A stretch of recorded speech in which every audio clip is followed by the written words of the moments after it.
Kënë kubure me aksesorët e tyne, janë të vitit 1812. Këtu kena kallet për me prodhu pluma, të janë harbit ose shtinzën për me pastru kuburet.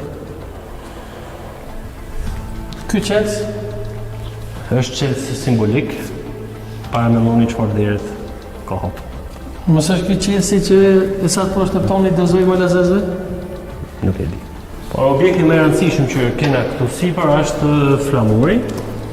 Është flamuri i vitit 1914. 14. Origjinali. Po, origjinali. Praktikisht është i njëjti objekt që shihet tek fotoja këtu sipër.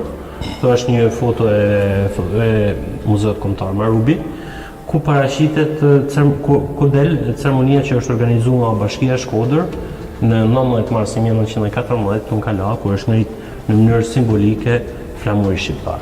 Kjo është edhe data. Nga kush është deri flamuri shqiptar në këtë? Është nga kryetari i bashkisë atëherë, që ishte Muharrem Gjilbegu. Po kjo është edhe data kur qyteti është futur përfundimisht në administrimin e shtetit shqiptar. Për me rrit deri aty, Shkodra ka kalu disa peripeci.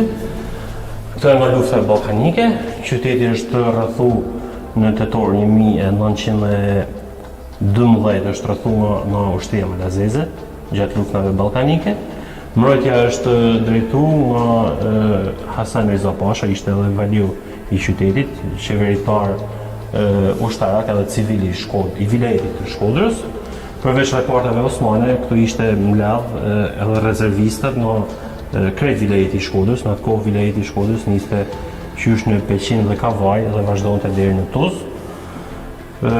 Hasan Reza Pasha është valiu i fundit, është vrarë në mënyrë enigmatike në janar të vitit 1913, është zëvendësuar nga oficeri më i lartë në grad që ishte në atë kohë, Esat Pash Toptani.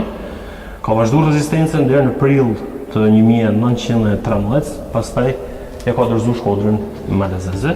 Kjo foto është bërë krejt e dera kalas, 2 metër po mbritet dera, është Esat Pash Toptani duke e dorëzuar kalan Danilo Petrovićit, djalit të madh të princit trashëgimtar të Malit Zi, djalit të madh të Krejt Nikollës.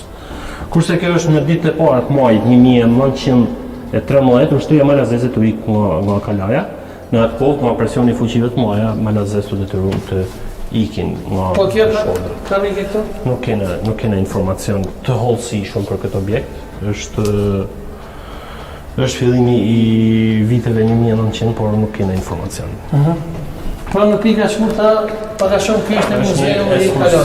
Po, muzeu shërben për me bërë një ekskursion në të kalumen e Kalas. Nëse na përdorim gujda turistike për me ditë se që ka sot, muzeu shërben si një gujtë turistike për në thellësinë e historisë. Unë falenderoj shumë ndërqem që pranove intervistën dhe na prite. Falenderoj shumë neve sonte ndërqem Lika, Ciceroni i Muzeut të Kalas së Shkodrës.